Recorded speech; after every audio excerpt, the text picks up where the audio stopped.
por exemplo, pela agenda do secretário executivo da Previdência Social, porque está claro por exemplo, por um PowerPoint que a Confederação Nacional da Indústria divulgou. Essa contrarreforma interessa aos capitais, aos diferentes capitais, ao bancário, ao industrial, aqueles que pretendem ter novas mercadorias para vender. Não só as mercadorias clássicas como os carros, os computadores, os telefones, mas vender também previdência, educação, saúde. É a eles que interessa. E eles dizem isso, sem pudor.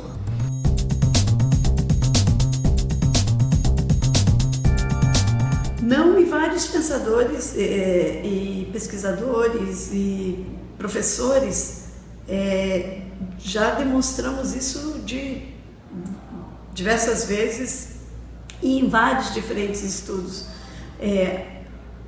Também a ANFIP, a Associação Nacional dos Fiscais da Receita Federal, demonstram que não há rombo e se a gente fizer um estudo sério das duas pesquisas que o IBGE faz, nós podemos ver que não é por pressão demográfica que essa reforma está se realizando. Aliás, nós não chamamos de reforma. Reforma é para aumentar direitos. Nós chamamos de contra-reforma porque ela retira direitos.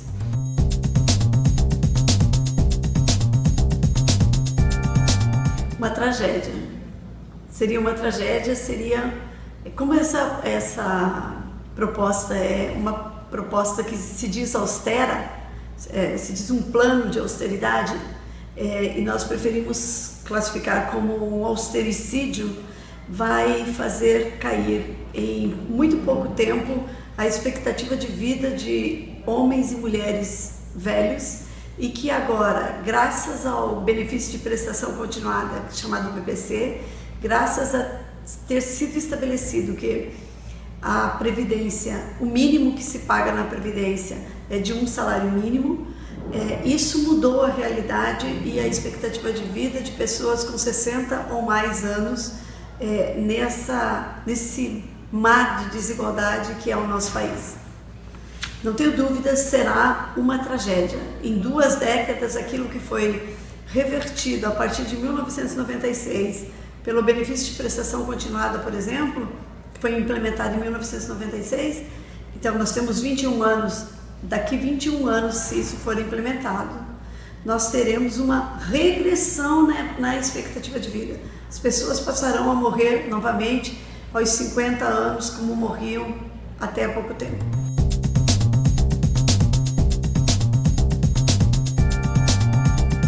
Eu quero lembrar que essa bandeira era da classe trabalhadora em 1988.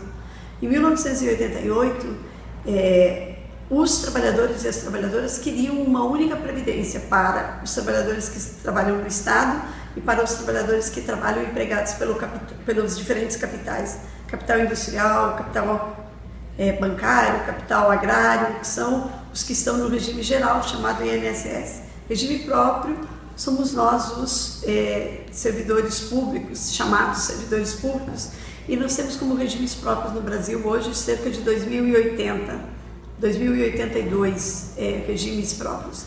São alguns municípios, quase metade dos municípios, todos os estados, e o Distrito Federal e a União. Só que governos, executivo federal, executivos estaduais e executivos municipais não quiseram, porque queriam naquela época cada um controlar o fundo de aposentadoria que as contribuições dos trabalhadores e trabalhadoras proveriam ao longo dos anos e formam uma massa enorme de dinheiro, de riqueza socialmente condensada, e então quiseram que cada estado, que cada município, que a União tivesse os seus regimes separados. Essa bandeira era nossa lá. Hoje eles querem fazer isso para poder implementar a pior regra existente em cada um dos regimes. Por exemplo, se nós já temos servidores públicos, idade que tem de ser combinada com tempo de contribuição, e no regime geral a idade é menor e o tempo de contribuição também é menor, eles querem unificar para fazer a regra pior para todos. E no regime geral é pior o valor, porque é de 5.530. Nós, servidores públicos, contribuímos com 11% sobre o bruto, sobre a totalidade dos nossos ganhos brutos e não o líquido. Então, eles querem impor, e já estão, desde Lula já impuseram para os novos servidores, desde Dilma já impuseram para os novos servidores, o teto máximo do regime geral. Então, essa unificação hoje é inaceitável para nós que lá atrás queríamos, por essa razão.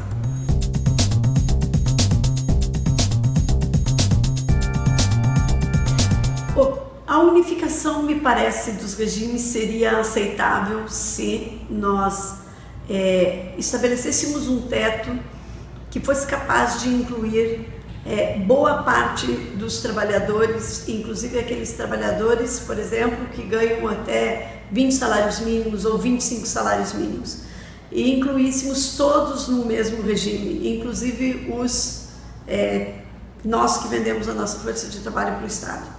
Se todos fossem incluídos nesse regime, esse regime teria muito mais condições de operacionalidade, porque ele recolheria valores maiores e de muito mais trabalhadores pelo país.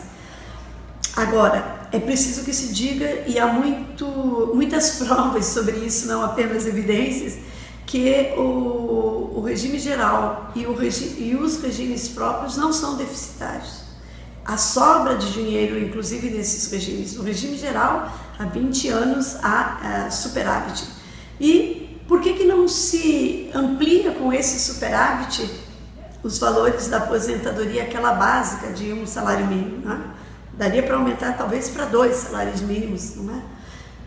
Por quê? Porque uma previdência privada, seja ela aberta ou fechada, a previdência chamada complementar só crescerá se a previdência pública for muito pouco capaz de prover as aposentadorias e a proteção da velhice. Ela não é incapaz por conta da ideia. A ideia e os recursos existem, mas cada vez que se aumenta, cada vez que se dificulta o acesso à previdência, a previdência pública, a previdência social, está se patrocinando o crescimento da previdência privada.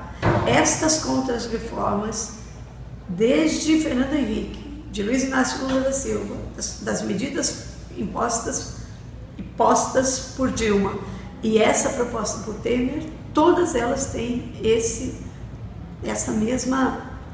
mesmo objetivo: reduzir a previdência pública para fazer crescer a previdência privada.